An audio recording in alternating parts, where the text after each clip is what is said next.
Hi, இன்றைக்கி ஒரு 1 kg mermaid theme cake rose milk flavour எக்லெஸில் வந்து ஆர்டர் வந்திருக்கு. அந்த கேக் எப்படி டெக்கர் பண்ண பார்க்கலாம் வாங்க. ஃபர்ஸ்ட் வந்து கேக் ஸ்பஞ்ச் வந்து ரெடி பண்ணி வச்சுக்கிட்டேன். கேக் ஸ்பஞ்சில் வந்து மில்கை சோக் பண்ணிவிட்டு அதுக்கப்புறம் நம்ம ஸ்டிஃபாக பீட் பண்ணி வச்சுருந்த நம்மளோட க்ரீம் ஆட் பண்ணிவிட்டு ப்ராப்பராக அது பேலட் நைஃப் வச்சு ப்ராப்பராக ஐசிங் பண்ணி எடுத்துக்கிட்டேன். கேக்கில் ஒரு க்ரன்ச்சி டெக்ஸ்சர் வேணும்ல, அதுக்காக நான் சாப் கேஷ்யூஸ் ஆட் பண்ணிவிட்டு இதே மாதிரி 3 லேயர் கம்ப்ளீட் பண்ணிவிட்டு க்ரம் கோட் பண்ணி வச்சுக்கிட்டேன். பேக்கிங்க்கு ஒரு டிப் என்னென்னா, க்ரம் கோட் பண்ணிங்கன்னா அட்லீஸ்ட் 1 hour வந்து அது ஃப்ரிட்ஜில் செட் ஆகணும். அப்போ தான் வந்து கேக் வந்து ஸ்டேபிளாக இருக்கும். கஸ்டமர் ஒரு ரெஃபரன்ஸ் இமேஜ் அனுப்பிச்சாங்க. அதில் வந்து ஒரு டுவல் ஷேட் வந்து இருந்துச்சு.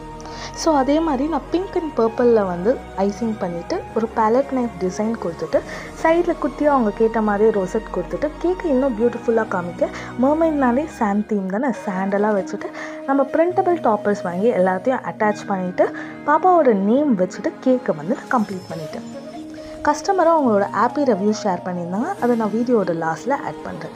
நம்மக்கிட்ட கிறிஸ்மஸ்க்காக நான் ஆல்கஹாலிக் ப்ளம் கேக் வந்து அவைலபிளாக இருக்குது. இது கிட்ஸ் ஃப்ரெண்ட்லி பிகாஸ் இதில் வந்து நம்ம ஆரஞ்ச் சோக்கிங் தான் பண்ணுறோம். நம்ம வந்து ஸ்டோர் பாட் ஆரஞ்ச் ஜூஸ் யூஸ் பண்ணுறதுல homemade fresh orange juice use பண்ணுறோம். உங்களுக்கு வந்து ஆர்டர்ஸ் வேணும்னா நீங்கள் வந்து கீழே இருக்க நம்பருக்கு வாட்ஸ்அப் பண்ணுங்கள். தேங்க்யூ. நெக்ஸ்ட் வீடியோவில் பார்க்கலாம். பாய்.